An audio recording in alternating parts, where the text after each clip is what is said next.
Bonjour, donc aujourd'hui c'est une conversation sur le dharma un petit peu particulière puisque vous n'êtes pas là, ce n'est pas en direct. C'est parce que j'ai essayé plusieurs fois d'enregistrer cette conférence sur vivre par vœu et que les problèmes techniques ont fait qu'elle n'a jamais été enregistrée. Et donc j'ai décidé de recommencer. Donc l'inspiration initiale, c'est le thème de Okumura Roshi, d'ailleurs c'est le titre de son livre, Vivre par vœu, et c'est un thème qu'il développe beaucoup, en particulier à partir de cette calligraphie. Donc, elle glisse un peu, pardon. Donc ça c'est la vie, et ici c'est l'activité ordinaire. Par exemple, ça fait partie du kanji, quand on demande à quelqu'un quelle est votre occupation dans la vie, on retrouve ce kanji-là. Donc c'est des activités ordinaires, c'est les désirs qui nous mènent dans la vie ordinaire. Donc est-ce que notre vie est dirigée par les désirs classiques, c'est-à-dire la reconnaissance sociale, avoir une famille, etc. Et ici, au contraire, c'est que cette vie qui est dirigée par le fait de faire un vœu, le grand vœu. Donc soit c'est le vœu de suivre la voie, soit c'est carrément le vœu du Bouddha Shakyamuni lui-même qui se réactive à travers nous. Et donc l'idée, c'est comment on va passer de la vie ordinaire menée par les désirs, qui est celle de tout un chacun, à la vie spirituelle qui est orientée par les vœux, par son propre vœu de suivre la voie, mais aussi par le grand vœu du Bouddha Shakyamuni qui est parvenu jusqu'à nous.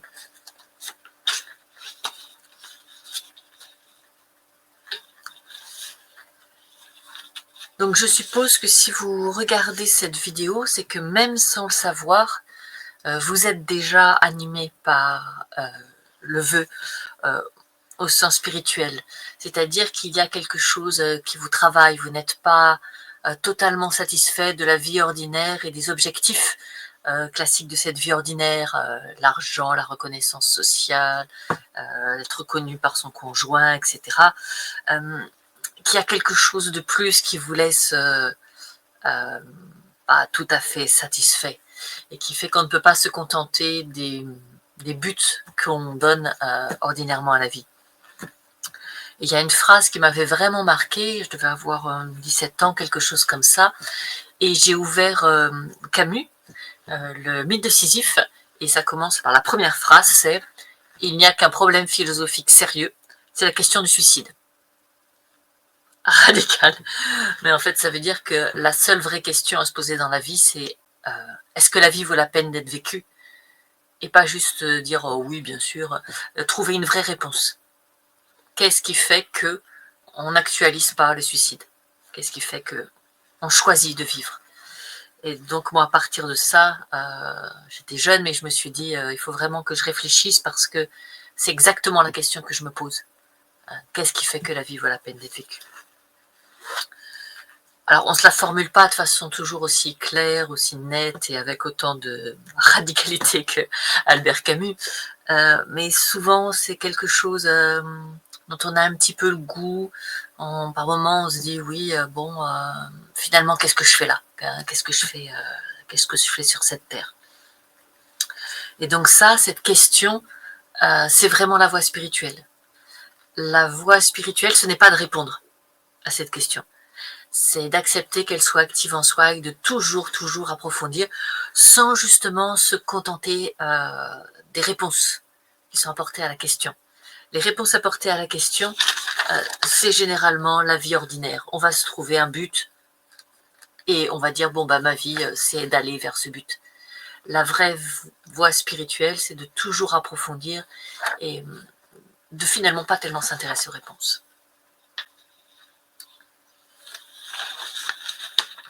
Donc dans ce chemin, pour arrêter d'être toujours actif, mis en mouvement par les désirs ordinaires, mais au contraire que ce soit quelque chose de bien plus grand que nous qui nous travaille, le grand élément, c'est de se dépouiller de soi-même.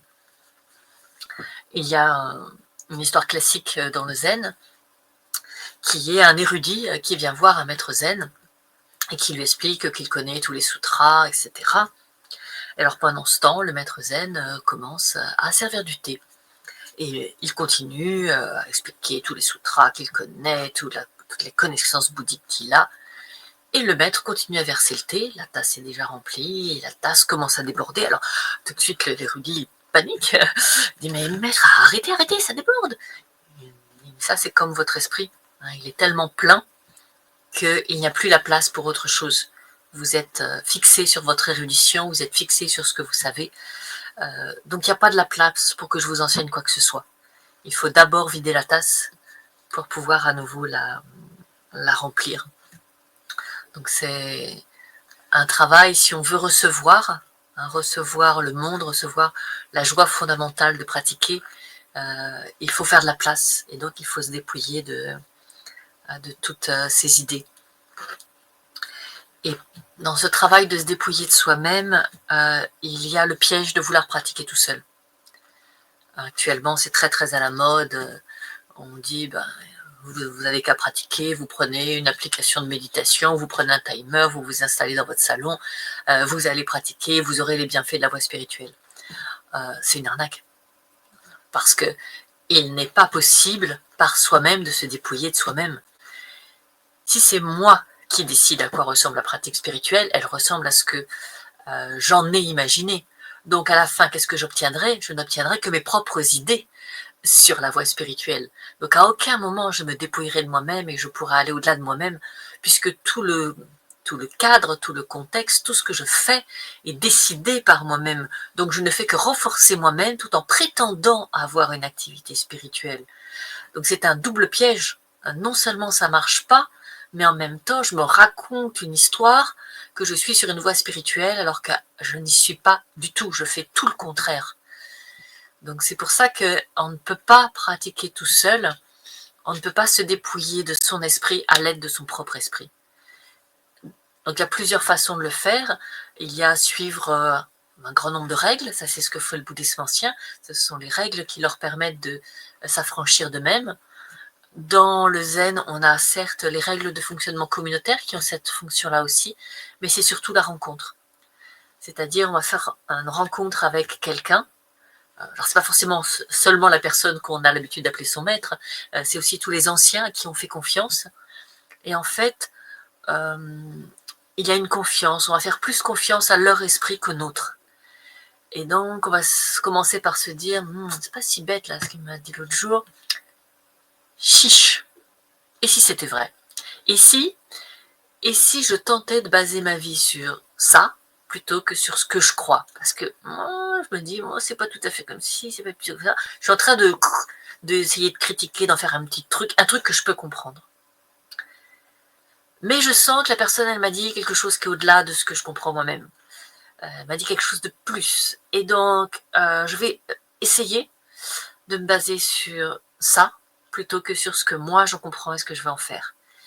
Et donc ça, forcément, c'est ce qui nous amène à aller au-delà de nous-mêmes, puisque au lieu de ramener l'enseignement à nous, d'en faire une petite chose qu'on ramène à notre compréhension, on se dit, je vais essayer d'aller au-delà de ce que je comprends, de ce que j'estime être bien ou mauvais, etc.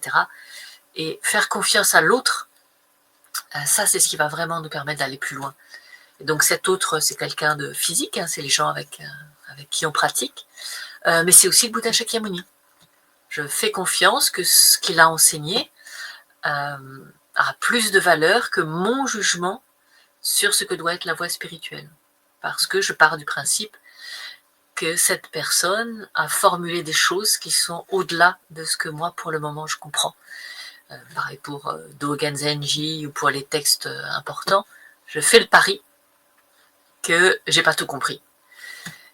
Et le problème, c'est que beaucoup de gens s'engagent dans la voie spirituelle, surtout ceux qui pratiquent tout seuls, en faisant le pari qu'ils ont tout compris. C'est-à-dire que c'est eux qui déterminent quelle forme doit prendre la voie spirituelle. Et c'est une tendance très forte de notre esprit. On a toujours tendance à dire ça c'est pas bien, ça c'est bien, selon nos petits critères, et sans se dire ça je comprends pas pourquoi cette personne dit ou fait ça, mais juste je comprends pas, et pas c'est pas bien. C'est déjà quelque chose d'important. Le deuxième élément qui va nous permettre de nous dépouiller de nous-mêmes si on ne façonne pas la pratique à notre mesure, c'est de s'inscrire dans une tradition. Parce que justement, c'est la tradition qui va nous porter plutôt que nos habitudes. Et donc là, à un moment, il y a un choix à faire. Il faut trouver une tradition qui vient nourrir cette question qui nous travaille. Le questionnement spirituel, il a pris de multiples formes dans l'humanité. Il faut trouver une forme qui nous parle. Donc moi, évidemment, c'est le bouddhisme qui me parle. Parmi le bouddhisme, il y a de multiples façons de l'exprimer. Par exemple, on aurait pu penser que je sois attirée plutôt par le bouddhisme indien, qui est très structuré, rationnel, qui classe tout, ce qui est ma façon de travailler. Et en fait, non. Ça nourrit pas ma question, ça me conforte dans la façon que j'ai déjà, la façon analytique que j'ai déjà de faire, et donc ça me fait pas avancer. Moi, ce qui m'a fait avancer, c'est au contraire la forme sino-japonaise, qui est beaucoup plus basée sur la poésie, sur l'analogie, sur aller au-delà du verbe, parce que c'est justement ça dont j'avais besoin. J'étais déjà fortement dans le rationnel et l'analytique, peut-être aller même au bout de ce que peut apporter le rationnel, l'analytique, la philosophie. J'avais besoin de quelque chose qui m'emmène ailleurs, et c'est ça qui nourrit le plus ma question. Donc ça, c'est à chacun de sentir, peut-être d'explorer quelle est la forme de spiritualité qui nourrit le mieux cette question. Moi, ce que j'aime bien dans le bouddhisme, c'est qu'il n'y a pas de préalable. On ne demande pas d'avoir la foi. On ne demande pas d'avoir la foi que le Bouddha a raison et qu'il faut pratiquer de cette manière-là. En fait, chez nous, la foi, ça vient avec la pratique. La foi, c'est plutôt vérifier que ce qu'a dit le Bouddha ou ce qu'a dit un enseignant, si on le met vraiment en pratique, donc sans réserve, sans compte à soi, sans j'essaye, mais non, en essayant vraiment. Si je le mets vraiment en pratique et si je m'implique là-dedans, alors ça fonctionne. Et la foi, elle vient de ça. D'abord, j'essaye, et parce que je vois que j'essaye, il en vient une confiance dans cet enseignement, donc je peux aller en étudier un deuxième de la même manière en essayant de l'incarner. Donc peut-être contrairement au christianisme, où souvent les gens racontent que la foi leur est venue puis qu'ils sont allés pratiquer, dans le bouddhisme c'est plutôt l'inverse, on commence par pratiquer, surtout en Occident. En Occident, on commence par pratiquer et la foi vient avec la pratique, puisque ce n'est pas une religion familiale qui se transmet comme ça. Une chose importante aussi, c'est que il ne faut pas aller piocher un petit peu partout dans toutes les traditions spirituelles et faire sa sauce. Déjà parce que c'est soi-même, on va choisir finalement ce qui nous renforce, parce que c'est nous qui créons la tradition spirituelle à ce moment-là, enfin qu'il n'y a plus de tradition, nous créons le machin spirituel. Mais aussi parce que chaque tradition a sa propre cohérence. Donc vous ne pouvez pas prendre la théorie de l'une, une partie de la pratique d'une autre, une partie de la pratique d'une troisième, ça va pas marcher. Ça va vraiment pas marcher. Souvent les gens, sous prétexte qu'il y a le zen devant, ils mélangent Rinzai et Soto. Moi je pense qu'il faut aller au bout de chaque tradition et voir celle qui vous convient. Mais si vous voulez aller dans une tradition Rinzai, il ne faut pas prendre la théorie d'une Rinzai et puis rester tranquille sur votre coussin. Non, la tradition Rinzai, c'est d'utiliser la volonté des pratiquants pour l'amener jusqu'au bout pour qu'elle casse. Donc c'est une pratique très dure qui va être encadrée fortement jusqu'à ce que il faut que la volonté soit très forte chez le pratiquant, jusqu'à ce que cette volonté, elle cède. Donc il faut que ça corresponde à votre tempérament, un tempérament très volontaire, pour aller fracasser cette volonté sur la pratique. Au contraire, si vous avez choisi le Zen Soto, il faut tout faire ensemble. Quand on choisit le Zen Soto, on ne peut pas dire ça je vais le faire en groupe, ça je vais le faire chez moi, ça je vais le faire tranquille. Le principe du Zen Soto, c'est que la pratique n'est pas très contraignante. Il n'y a pas de... on ne reste pas des heures en méditation. Fil de l'extérieur, c'est assez doux comme pratique. Ce qui va vraiment nous obliger à nous dépouiller de nous-mêmes, ce n'est pas l'intensité de la pratique ou de la contrainte, c'est le fait de tout faire ensemble. Donc si on ne fait pas tout ensemble, on se retrouve juste avec le côté tranquille et un peu mou du Zen Soto, qui est qu'on reste sur notre coussin à rien faire. Mais si par ailleurs, ça déjà vous ne le faites pas avec les autres, et que le reste vous ne le faites pas avec les autres, en fait ça sert juste à rien. Ça sert à rien parce que l'éducation du Zen Soto, c'est de faire les choses tous ensemble de façon à nous dépouiller de nous-mêmes en étant un grand corps tous ensemble. Donc si on fait quoi que ce soit tout seul, toute l'efficacité du Zen Soto disparaît. Ça ne peut pas marcher. Donc si vous choisissez le Zen Soto, il faut vraiment ne rien faire pendant Zazen et vraiment tout faire ensemble en dehors de Zazen. Et même Zazen, il faut le faire ensemble. Et là, il y a une confusion, il y a des gens qui disent qu'ils font du Soto et pourtant qu'ils font quelque chose pendant Zazen. Ils s'attachent à la respiration, ça c'est une pratique Rinzai, parce que c'est un des moyens d'ancrer encore plus la volonté, insister sur l'expire, se concentrer sur l'expire. Si vous faites du Zen Soto, il n'est pas question de s'attacher à la respiration. Si vous faites du Zen Soto, il n'est pas question de s'attacher à la posture. Quand on s'installe en Zazen, on installe la posture, on installe la respiration, puis on n'y pense plus. On l'abandonne. On doit abandonner la posture, abandonner la respiration. C'est juste que si quelque chose nous a distrait, on se réinstalle dans la posture, on réinstalle une expiration, si on a une émotion par exemple, et on l'abandonne. Si vous vous concentrez sur la respiration ou sur la posture pendant ce que vous appelez Zazen, c'est pas du Zazen, c'est une méditation avec objet, vous vous concentrez sur la posture. Si on est un petit peu provocateur, ce que je suis, eh ben vous avez fait une séance de rééducation posturale, vous avez fait une séance de kiné. C'est super pour faire de la kiné, peut-être que vous avez besoin à ce moment de faire de la kiné, pas de problème, c'est pas Zazen. Donc il faut faire attention que si on veut vraiment se mettre dans la tradition du Zen Soto, pendant Zazen, on ne fait rien, on ne s'attache à rien, mais vraiment rien. Pas même la posture, pas même la respiration, vraiment rien. Pas au fait que l'esprit soit tranquille ou quoi que ce soit. On laisse l'esprit fonctionner comme il a l'habitude de fonctionner et juste on s'en occupe pas. Donc il ne peut pas y avoir de bon ou de mauvais Zazen. Votre esprit, il est comme il est. C'est juste qu'il n'y a pas besoin de s'en occuper. Et on ne le fait pas tout seul dans son coin. C'est important que ce soit des règles ou quelqu'un d'autre qui décide de la durée, parce que justement, on est obligé d'abandonner le fait de gérer le temps. Des jours, ça paraît interminable, des jours, ça paraît court. On est obligé de lâcher ça aussi. Et puis surtout, après, c'est très important de faire des choses ensemble, une cérémonie, Samu, la couture, n'importe quoi, de faire les choses tous ensemble en étant quelque part obligés d'être vraiment, vraiment ensemble.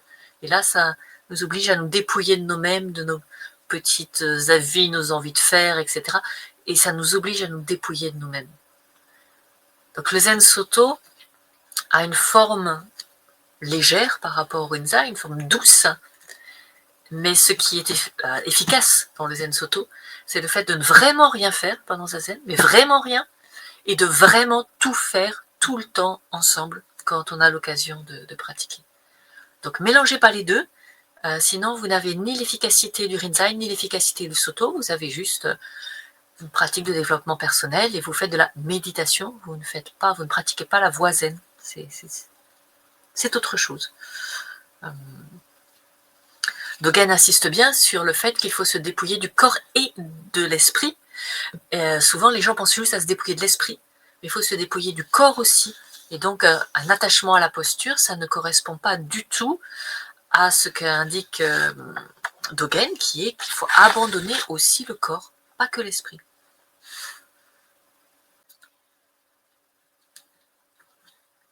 Le troisième point, c'est qu'il faut certaines conditions pour, je pense, réussir à se dépouiller. Qu'est-ce qui fait qu'on y arrive ou qu'on n'y arrive pas?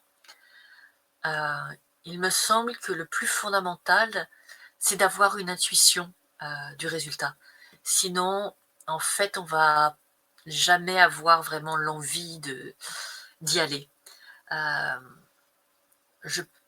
Mon maître le dit souvent, mais j'en suis aussi intimement convaincue, qui est que l'éveil, c'est pas le bout du chemin, c'est le point de départ. C'est parce qu'on a eu un tout petit mouvement, ne serait-ce qu'un tout petit moment, où on a eu un fonctionnement complètement libre, qui était conditionné par rien, c'est parce qu'on a eu ce petit moment que l'on sait et qu'on l'a retrouvé peut-être sous une forme ou une autre dans la pratique de la voie, qu'on sait que la pratique de la voie, c'est la pratique de l'éveil. Sinon, si on n'a pas du tout l'expérience, ça me paraît très difficile de se dire que ça peut marcher. Je pense qu'il faut avoir senti que l'esprit peut être complètement libre pour s'engager sur une voie où justement on va lui laisser plus de place pour être vraiment libre. On dit souvent que le Mahayana, et donc le Zen en particulier, c'est la pratique bouddhique après l'éveil du Bouddha. Le bouddhisme ancien a fait le choix de vouloir refaire tout le chemin du Bouddha par lequel il est arrivé à l'éveil. Donc, ils disent qu'il faut vivre exactement comme le Bouddha, avec toutes les règles qu'il y avait à l'époque dans la communauté du Bouddha, et progressivement, on va, comme lui, pouvoir s'éveiller. Et le Mahayana change complètement de point de vue. Il dit, mais à partir du moment où le Bouddha s'est éveillé, on sait que l'éveil est possible. On sait que c'est possible et on va partir de là. On va partir du fait que l'éveil est possible et on va fonder notre pratique sur le fait que l'éveil existe. Et nous en particulier dans le Zen Soto, on est vraiment là-dedans puisque on dit que le fait de s'asseoir et de ne rien faire, c'est l'activité de l'éveil. On ne va pas aller chercher un état spécial de conscience modifiée ou je ne sais quoi. C'est juste cette activité qu'on a pendant Zazen, pendant les moments où on n'est pas attrapé ni par nos pensées, ni par nos émotions, ni par nos sensations. Tout ça s'active, passe dans notre esprit, mais ça ne nous attrape pas, ça ne nous lie pas. Et bien, ces moments de totale liberté, c'est l'éveil. C'est pour ça que Dogen dit toujours, nous ne pratiquons pas pour nous éveiller, la pratique est l'éveil. Donc c'est parce qu'on a vécu ça que l'on peut vraiment pratiquer. Si vous ne vous en êtes pas aperçu, si ces moments d'éveil sont trop petits pour que vous les ayez vraiment perçus, l'autre possibilité, c'est de faire confiance à ce que les chrétiens appellent des témoins, c'est-à-dire quelqu'un qui vous en parle et qui a vraiment l'air de le vivre, de l'incarner, parce que peut y avoir beaucoup de mots avec pas grand-chose derrière, mais quand vous sentez que quelqu'un vous en parle et que c'est vraiment actif chez lui, faire confiance que, a priori, c'est possible. Mais bien sûr, c'est plus difficile parce qu'à ce moment-là, c'est de la seconde main. Et je pense que si on peut s'appuyer sur ces moments d'éveil, on se sent vraiment porté, appuyé, mais vraiment physiquement dans le dos, comme si il y avait quelque chose qui nous soutenait et qui vient vraiment nous porter et qui va nous aider à pratiquer parce que avec ses propres forces, cette pratique, elle est presque impossible. Et on a besoin de s'appuyer sur ce qui est plus grand que nous et qui va nous porter, qui va nous traverser. Donc c'est ce qui est plus grand que nous, mais c'est aussi tous les anciens qui pratiquaient avant nous et qui, finalement, cet enseignement, elle vient nous imprégner vraiment très fortement et ça nous porte et ça nous permet de continuer. Dans le zen, on dit souvent, à force de marcher dans l'herbe, la robe se mouille. Ce qui veut dire, à force de pratiquer avec des gens qui sont plus avancés que nous, on s'imprègne de leur façon de faire. Donc idéalement, bien sûr, avec les personnes vivantes, c'est là où c'est le plus fort et c'est là où ça vient vraiment se mettre dans notre corps. Mais parfois, j'ai l'impression que lire Okumura Roshi, c'est aussi une façon qui vienne s'imprégner dans ma façon de faire, même si je l'ai juste croisé quelques heures. Je pense que par la lecture, du coup, ou par les conférences que je suis, il donne souvent des conférences en visio, on peut aussi s'imprégner, même si je n'ai pas eu la chance de pratiquer souvent avec lui. Donc on peut comme ça vraiment incruster dans notre corps. Quelque chose d'important dans la voie, c'est que ça ne reste pas intellectuel.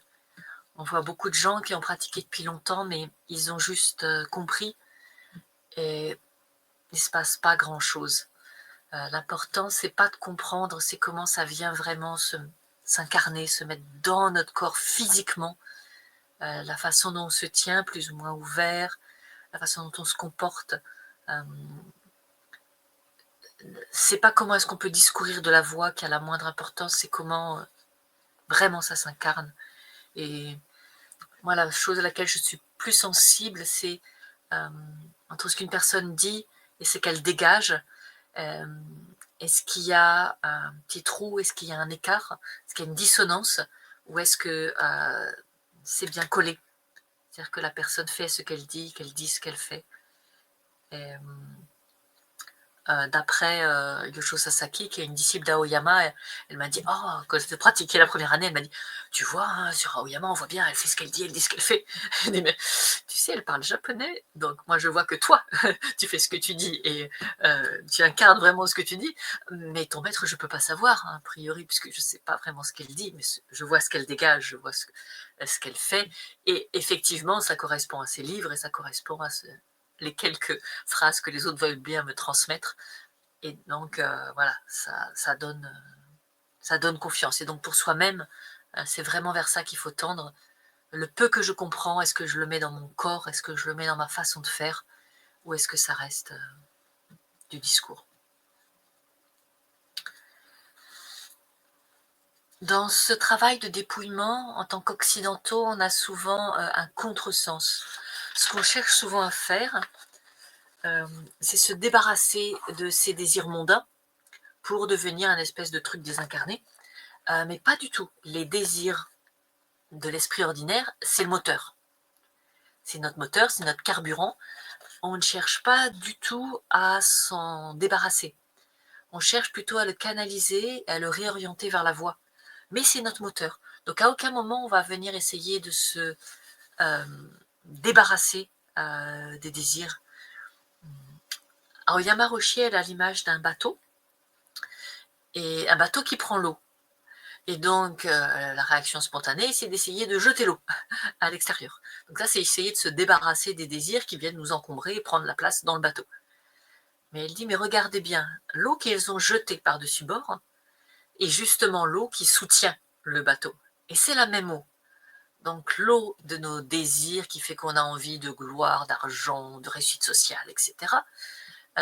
Cet élan, c'est aussi un élan qui va nous porter, c'est aussi on arrive à le rediriger vers la voie, c'est aussi un élan qui va essayer de cette énergie-là, on peut la réutiliser. Donc il ne s'agit pas du tout de détruire l'énergie, mais de savoir à quoi on l'utilise. Et en particulier, on ne va pas l'utiliser pour se faire la guerre. Beaucoup de gens disent il faut détruire l'ego, il faut se débarrasser de l'ego. Surtout pas. Surtout pas.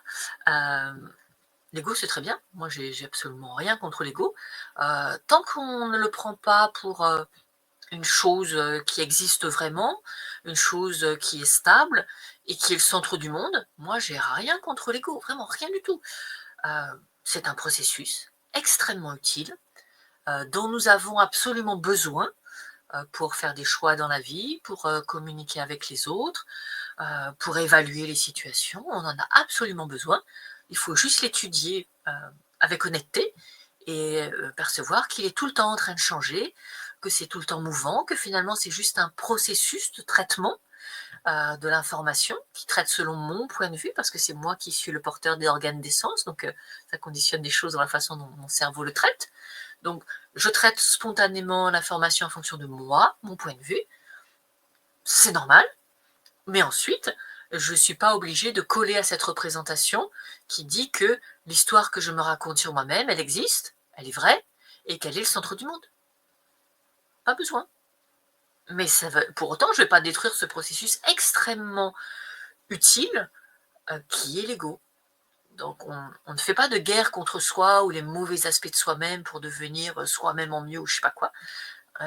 Si je mets de l'énergie à essayer de détruire quelque chose en moi, en fait, je mets de l'énergie à cultiver le rejet.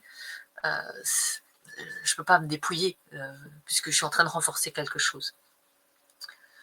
Donc c'est plutôt regarder tous les aspects de l'ego, de soi-même, y compris les aspects négatifs, de les voir comme tels. Là, on a un processus qui peut fonctionner de façon fluide, et puis de temps en temps, il se coince, il se grippe, et il fige, et là, on devient vraiment très très con, et puis on réagit très mal, et voilà.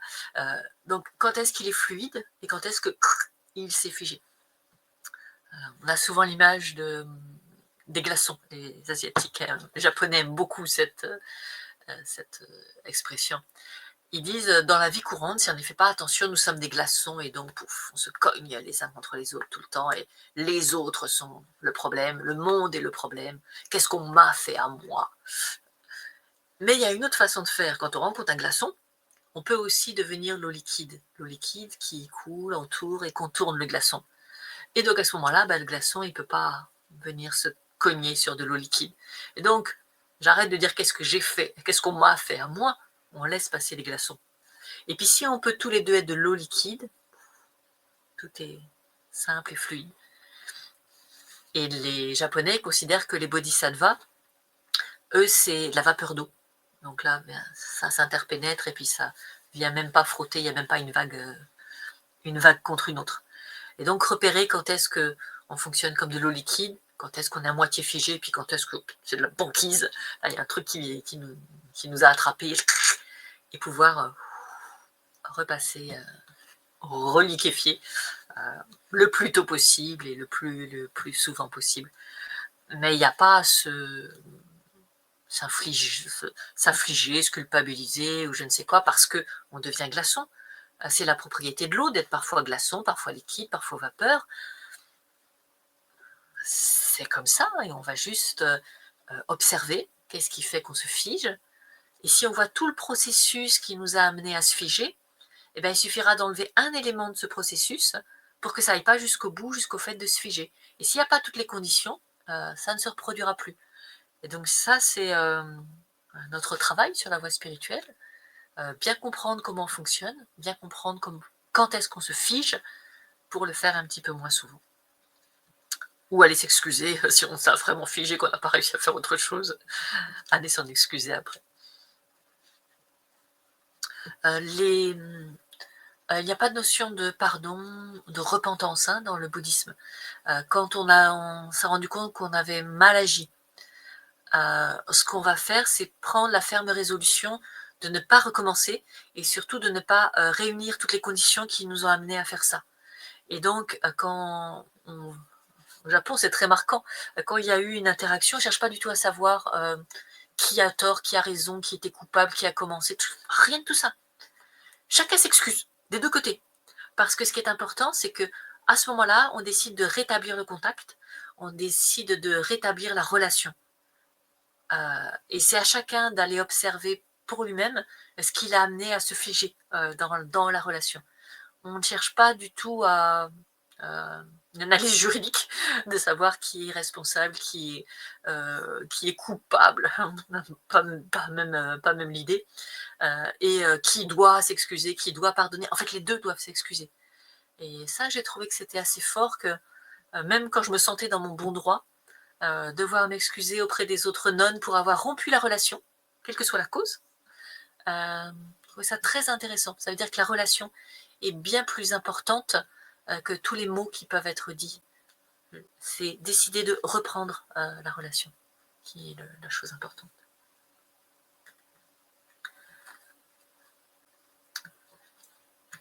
Donc le quatrième point que je voudrais aborder, c'est le plus concret, qui est comment faire très concrètement la transition entre ma vie ordinaire, animée par tout un tas de désirs classiques, vers une vie qui soit authentiquement spirituelle.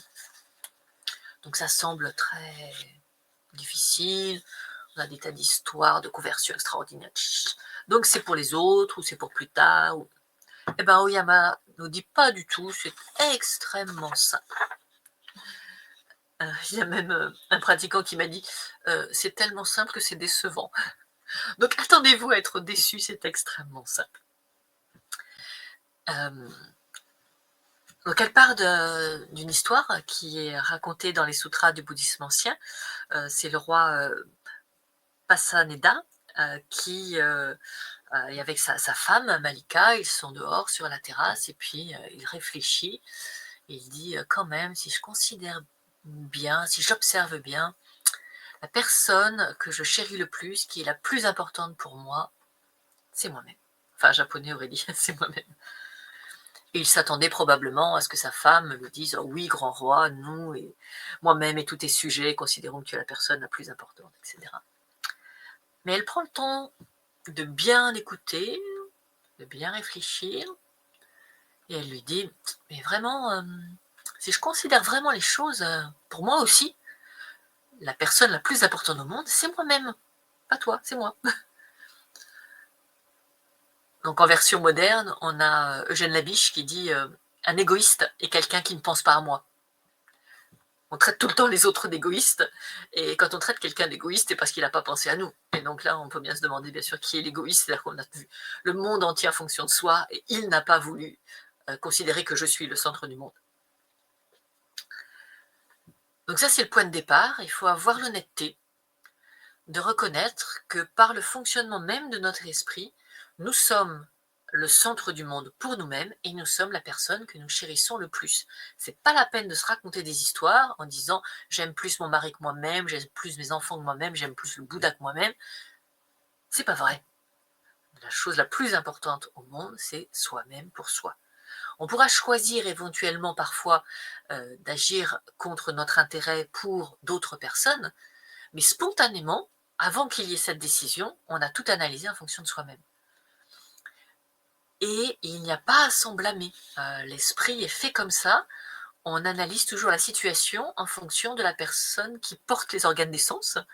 Donc ils se sont amusés avec des caméras, etc., à donner aux personnes l'image d'un corps qui était à 2 mètres devant eux, et avec des caméras, ils transforment comme si on voyait à 2 mètres devant soi. Et bien à ce moment-là, on se considère comme étant à 2 mètres devant soi. Donc on se considère toujours comme le centre de ce qu'on perçoit. On est le centre du monde parce qu'on perçoit à partir de ce point-là. Donc l'endroit qui perçoit est le centre du monde subjectif. Donc c'est moi. Je suis le centre du monde subjectif et je vais tout analyser en fonction de moi. Est-ce que ça se rapproche de moi? Est-ce que c'est bon pour moi? Etc. etc. C'est normal. Cette première analyse spontanée est normale et c'est ce qui vous permet de prendre des décisions qui sont bonnes pour vous et qui protègent votre intégrité physique. C'est parfait. Une fois de plus, je n'ai rien contre l'ego, il fait son boulot et c'est très bien. Ce qui est important, c'est l'étape d'après, la deuxième étape. Aoyama dit, mais si vous admettez avec honnêteté que vous, pour vous-même, vous êtes le centre du monde, vous êtes la personne la plus importante au monde, alors reconnaissez que c'est la même chose pour n'importe qui d'autre.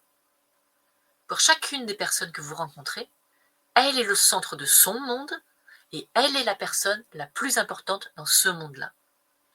Et c'est ça qui se rencontre. En fait, c'est deux mondes qui se rencontrent, dont chacun est le centre.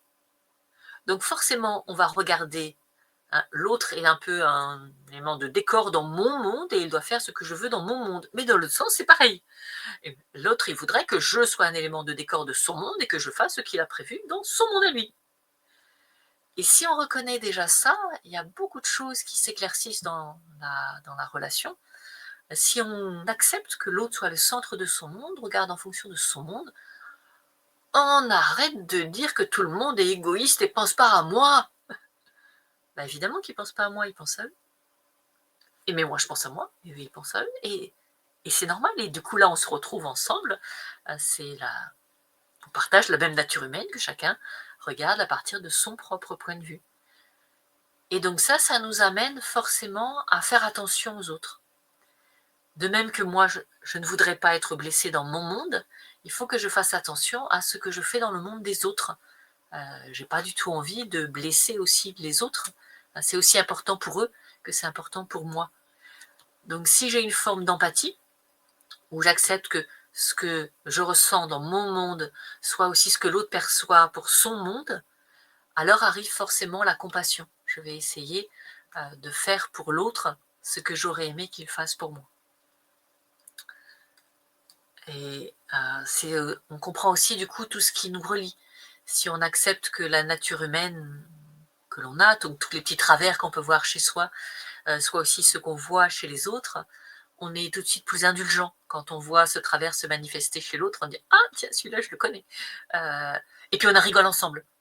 Au lieu de dire « Encore ce truc-là, j'aime pas ». Non, on va en rigoler ensemble parce que c'est tellement humain et voilà, et l'esprit fonctionne comme ça. Et du coup, ça peut être léger et puis on peut en rigoler. La devise des Lumières, c'était rien de ce qui est humain ne m'est étranger. Et donc, si j'étudie bien la façon dont je fonctionne, ce que les gens appellent l'ego, donc le moi, comment ce processus fonctionne, comment il se fiche, comment il se détend. Si je vois tout ça, je vais le retrouver aussi chez les autres parce qu'on a en commun la nature humaine, même s'il y a des différences, bien sûr, de culture, d'âge, etc. Les fondements de la nature humaine, on va les retrouver. Et donc, on va les retrouver avec tendresse aussi chez les autres, même si c'est des aspects négatifs. On dit, ah, ça, c'est tellement humain, voilà, c'était inévitable que ça se manifeste à ce moment-là. Et ça crée un lien de communauté humaine. Et on est beaucoup plus détendu et compassionné, finalement, avec les autres. Moi, c'est la façon dont je comprends cette phrase un petit peu énigmatique du Bouddha Shakyamuni quand il s'est éveillé. Il aurait dit « Moi, les êtres et la vaste terre », donc en fait tout ce qui existe, tous ensemble nous sommes éveillés. C'est-à-dire que si on arrête d'être refermé dans son petit monde et qu'on voit que déjà le monde des autres fonctionne de la même manière et que ce fonctionnement de base est en fait partagé aussi, il y a un fonctionnement de base aussi partagé avec ce qui n'est pas humain, voire ce qui n'est pas dit vivant dans le monde occidental, si on voit tout ça, alors on est relié à tout et on voit que ce fonctionnement de base, il est libre finalement de toutes les pensées, les jugements, les émotions, etc. Donc il est déjà, c'est une activité qui est déjà éveillée. En fait, c'est voir tout ça, et il dit, nous sommes éveillés ensemble parce que il est connecté à tout ça. Donc, il ne peut pas dire, moi, dans ma petite bulle, j'ai ma petite bulle d'éveil, et puis elle monte entier. Non, par définition, s'il y a l'éveil, c'est que la bulle, elle a éclaté.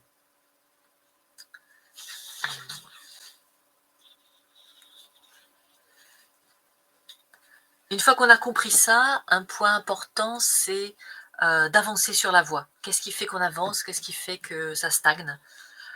Donc Dogen nous dit clairement, ce qui nous fait avancer sur la voie et qui nous amènera à coup sûr à l'éveil, c'est la conscience de l'impermanence, la résolution et la quotidienneté. C'est-à-dire qu'il faut vraiment percevoir que notre vie n'est pas éternelle. Ça, justement, le travail de l'ego, c'est de raconter une histoire sur soi-même, où on est soi-même constant dans le temps et où on se projette sur jusqu'à mourir à l'âge de 100 ans. Ça, c'est une fiction. C'est une autofiction qui n'a aucun sens. Il y a aussi la résolution, c'est-à-dire qu'il faut vraiment y aller. Je trouve qu'il y a beaucoup de gens qui disent pratiquer une voie spirituelle, mais qui mettent juste un orteil. Non, ou alors il ne faut pas pratiquer le zen. Mais le zen, c'est monter sur le perchoir et sauter. C'est pas essayer de tâter pour voir si l'eau est froide avec un orteil. Et non, on plonge. Et le troisième point, c'est la quotidienneté, c'est-à-dire qu'il faut pratiquer régulièrement. C'est assez facile d'aller faire une séchine une fois par an ou même une fois par mois, mais pratiquer régulièrement, ça c'est là où on voit vraiment l'engagement, parce que ça veut dire qu'on fait de la place dans sa vie pour avoir cette pratique quotidienne. Et il insiste sur le fait que il ne faut pas regarder les soi-disant aptitudes, les dons, les facilités, etc. Il dit, ne vous abritez pas derrière votre manque de capacité pour pratiquer, parce qu'en fait, on n'en a rien à faire. Dans le Zen Soto, il n'y a aucun besoin de qualité personnelle pour pratiquer. Donc, c'est pas la peine de dire, moi, j'y arriverai pas, je suis pas assez comme ci, je suis pas assez comme ça. On s'en fout. Vous vous asseyez, vous vous occupez de rien, et c'est fait. Il n'y a pas besoin de capacité personnelle. Donc, pour se souvenir de la permanence, on cite souvent le Sutra du Diamant. Tous les phénomènes doivent être vus comme des étoiles filantes, comme une illusion magique, c'est-à-dire juste, par exemple, le fait, une illusion d'optique, comme on dirait aujourd'hui, une goutte de rosée ou une bulle, comme un rêve, un éclair ou un nuage. Donc rien qui ne dure.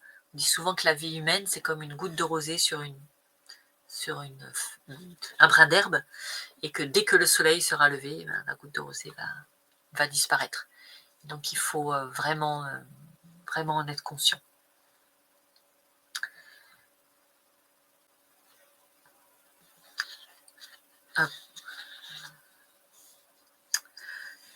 Et donc, si j'essaye de résumer un peu, parce que j'étais très longue, le premier point, c'est de faire la place dans sa vie pour qu'il y ait vraiment de la place pour la voie spirituelle, donc pas l'encombrer de tout un tas de de désirs qui nous sont ramenés par la société. Donc Dogen n'a jamais de mot assez dur pour le fait de rechercher la gloire, la reconnaissance, le fait de rechercher l'argent, etc. Il dit que vraiment, il ne faut surtout pas chercher ça. Il faut aussi rester en contact avec cet élan qui nous travaille et qui nous a amenés à se poser des questions sur la voie spirituelle. Et je pense même qu'il faut le nourrir, ce questionnement, donc trouver une forme de pratique qui l'alimente. Donc pour certains, ça va être de s'asseoir en zazen, pour d'autres, ça va être d'étudier, pour d'autres, ça va être de coudre. Peu importe, tout ce qui vous fait retrouver la saveur de ce questionnement et le fait qu'il est vraiment incarné, actif, qu'il n'est pas au repos, qu'il n'est pas au sommeil, ça c'est quelque chose qu'il faut alimenter. Pour certains, c'est l'art, peu importe, mais alimenter cet élan qui nous amène vers plus grand que nous et vers du dépouillement. Ce qui est important, donc, c'est de ne pas faire confiance à ses propres forces, donc s'appuyer sur les forces, ce qu'on appelle la force de l'autre. Donc il y a besoin de ses propres forces pour faire l'effort d'aller pratiquer, mais ça suffira jamais. Avec ça, on va faire du développement personnel, on n'ira pas plus loin.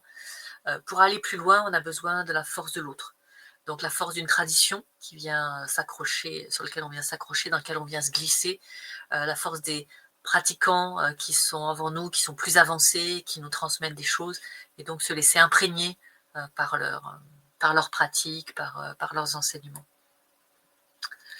Ensuite, il faut observer son esprit avec bienveillance et lucidité, et donc voir que le premier mouvement de l'esprit est toujours égocentré, et que c'est très bien, que c'est une très bonne chose, il n'y a aucun problème, c'est extrêmement utile, mais voir qu'est-ce que vous faites juste après.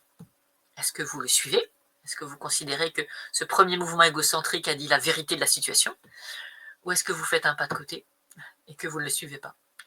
Donc pas de problème que notre esprit soit spontanément égocentrique.